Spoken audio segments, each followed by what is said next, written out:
Buying and selling a home at the same time. How do you do it without losing your mind? That is the question we're going to discuss today. My name is Cindy McMahon. I'm a real estate agent with Hunt Real Estate ERA in North Greenbush, New York, and I want to chat with you a little bit about the process of buying a new home while selling your current home. Some days are definitely better days when it comes to recording videos, so please stay tuned at the end of my videos for some blooper reels, and it should be very amusing. In our market now, and pretty much nationwide, it's a competitive market. So homes that are in the average price range that people are looking for in our area, you're probably looking at anything from, 175-ish up to 325 are very competitive marketplaces. So if you are looking to sell your starter home, that might be worth 200 or 210 or 225 right now, you're probably going to sell it quick. Are you going to know where you're going? That's the question. So you don't want to just put your home on the market without evaluating where you're going to go. And I think that's what gets a lot of people stuck. And I actually think that's part of the reason why we don't have a lot of movement in the marketplace. A lot of people are staying in their homes because they don't know how to go through this process of buying a home and selling their current home. They're afraid that they won't find the right home. That in and of itself is a huge challenge, but if you have identified a home that you want to buy or you kind of know what you're looking for, the first step, I believe, is to talk with a really talented real estate agent who can coordinate both sales for you, and also to talk with a lender about your resources and your financial situation. A lot of people cannot qualify to buy a new home while they currently own their current home, and that's understandable. Those are usually your biggest expenses, is your mortgage payment, so you're not going to really be able to make two mortgage payments at once. However, I do have a couple of resources with lenders who are able to coordinate a situation where you can actually put an offer in on a home and not have the contingency that you're going to need to sell your current home. Because in today's marketplace, the seller is not going to wait around for that. They're going to have 2, 3, 7, or 8 offers come in on their home, and they're not going to be entertaining anybody who needs to sell a home. They're going to want somebody who's ready to go. Now, our intention is always going to be to get your home sold, and it will sell because we are in a good seller's market right now. And we would probably be able to do them concurrently, but we don't want to have that contingency in a contract. We want a nice, clean offer. So if you are thinking about buying your move-up home in one of those price ranges that I'm talking about, that's probably the way that you're going to need to attack it. If you are thinking about buying new construction, a lot of people are looking towards new construction right now because there is not a lot of inventory, and new construction requires a hefty down payment. Where are you going to get the money from that for that down payment if it's tied up in your current house? So you kind of have to think about what is your comfort level. Are you in a situation where you might be able to move in with a relative for the 10 months or so that it takes for your house to get built? Are you in a situation where you might be able to sell your current home and then move into an apartment? Most people don't want to do this because you're talking about 2 moves, but it might be the only solution to your problem at this point.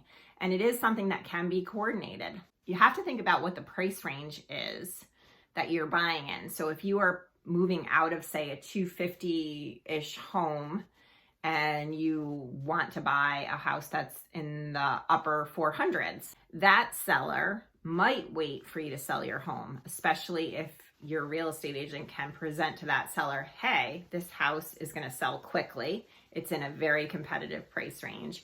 Would you give us 30 days while we sell the home, while we get it under contract?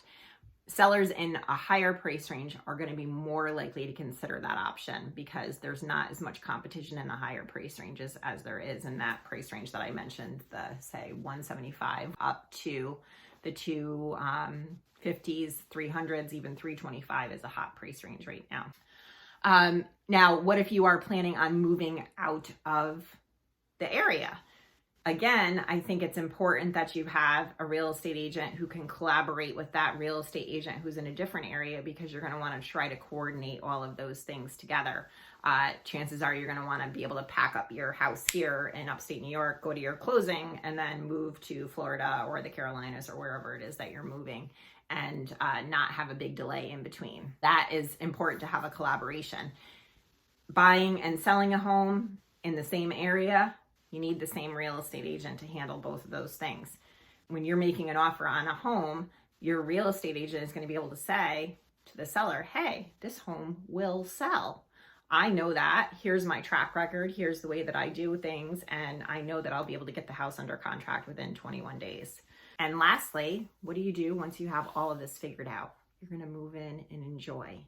You're going to be feeling really good because you've probably made a good deal of money on the house that you've sold. You did it right, and you're going to be able to move in and enjoy your new home. So coordination is the big thing. Tolerance level is another thing for you to really consider. So the bottom line when it comes to buying a house as well as selling a house at the same time is that it can be done. It's complicated. You really do need a realtor involved, I believe, that can handle both sides of the transaction, or at least communicate with another realtor on the other side if you are moving out of the area and you need two involved. There is a lot of finesse that goes into the whole process. It's obviously easier if you are in a position where you are financially able to buy that second home, the next home that you're going to be going to, without having to sell the first home first. But there are ways to get around that in this current competitive market. So if you have any questions about this, feel free to email me at cindysoldanotherone@gmail.com. I just was visited by my little puppy. Or to give me a call or a text at 518-496-1299. You have a fantastic day. And remember, Cindy McMahon, Hunt Real Estate ERA, for all your real estate needs. Take care. Bye-bye.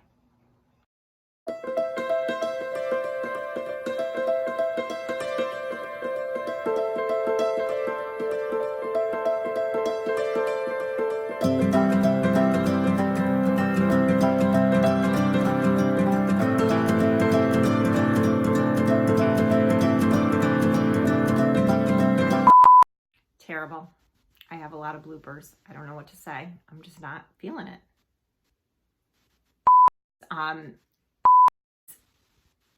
It requires a lot of coordination. When you're making